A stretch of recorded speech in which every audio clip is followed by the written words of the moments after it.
everything from early stage seed, which usually means that there is some sort of prototype, not necessarily full revenue, but some customers that are using the product or service, and then go all the way to funding Series A and Series B, which usually have some revenue but need growth capital, and currently invest in New York City. So by virtue of that, we're looking at a lot of digital media, financial services, technology, advertising technology companies. Okay, so it's mainly technology that you'd be focused on? Yes, yes, okay. yes. Thanks for that. Do you see many women entrepreneurs or startups sourcing venture capital coming to you specifically? And what percentage would you find that you fund of women startups? Well, I think by virtue of being one of the few female VCs out there, I end up attracting a lot of women who are looking for funding. And as more and more women start businesses where women are also the primary consumers of the technology or service, I think the number of women seeking venture funding is only going to accelerate. And so I've been seeing that happen over the course of even the past year.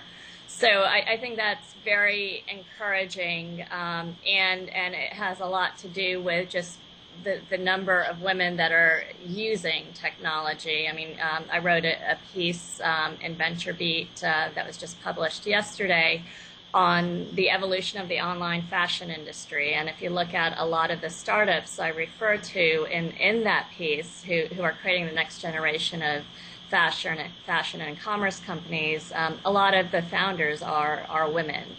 So I'd say it's still a small percentage of the overall pool that I see, but it's only starting to accelerate. So I'm encouraged by that. I am too. Thank you. I quote from a comment you left on Fred Wilson's blog. There are many groups in New York City that I have been actively involved with that are encouraging more tech entrepreneurship amongst women in New York, including Girls in Tech, Astia, Springboard, Women 2.0.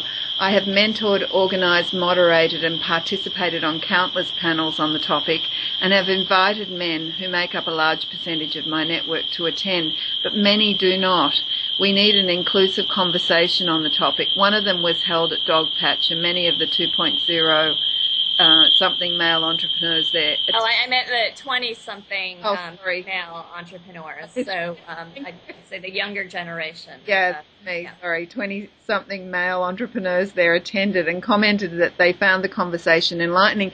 What do you think needs to happen to encourage men to participate more fully with women in the entrepreneurial scene?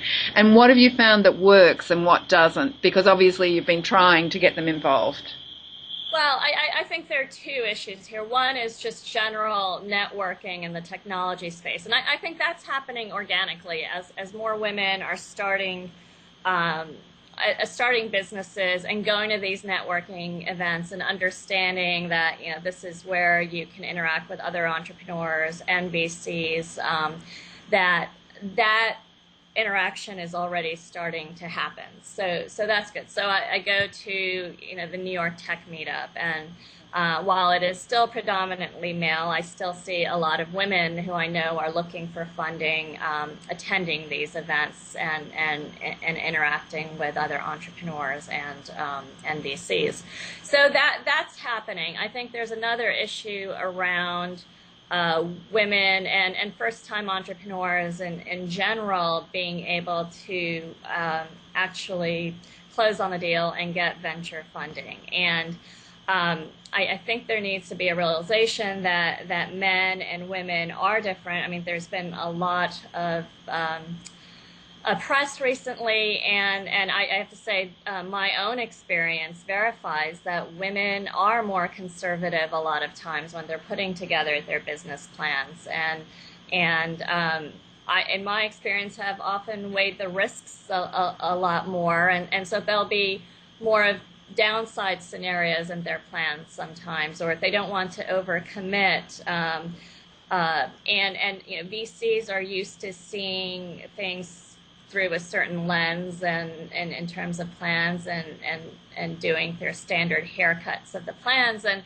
so I just think there needs to be more of an understanding. And again, you don't want to overgeneralize, but there is some reality behind and some of these real differences. And so those were, the topics and conversations that I think the men that were in attendance said they hadn't really thought about before, and found it interesting because, why would they think about it otherwise, unless they're hearing some extremely successful women there discussing it. So what I'm hearing is that you, in a way, what works is actually sort of education or more awareness of the differences that women bring to pitching for venture. Yes.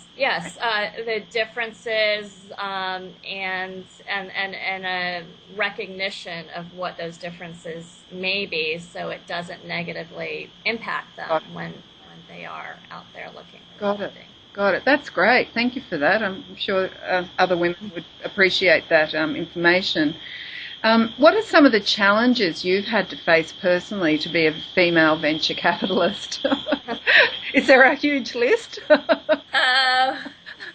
Well, I love the industry. I feel extremely fortunate to have found something that I love doing so much that often doesn't feel, or most often doesn't even feel like a job. So, that's first and foremost. I think it's always interesting to be the only one of anything in a room, and there are times when I notice it, and there are times I don't. But I'm most often, the only woman on a board. I do think I bring a different perspective. That's being a woman, being a minority. And there's a whole set of experiences I bring to the table, and everybody brings their own. But there's not enough of me, I believe, out there in terms of perspective. So, and often having to argue more for that perspective, or recognize that I'm going to have to sometimes work a little bit harder to get others to see that perspective. But to me, that's a small price to pay for doing what I enjoy doing. And being a pathfinder, you've obviously got that those qualities and abilities to break the ground for other women. So that must also fire up your passion, I would imagine. Absolutely. It's the number of women who write me every day from around the world, talking about how they heard me speak, or they saw a clip, or they read something that inspired them, or I put them in touch with somebody that was helpful. So to me, that's a huge part of my work, and what I can do to help.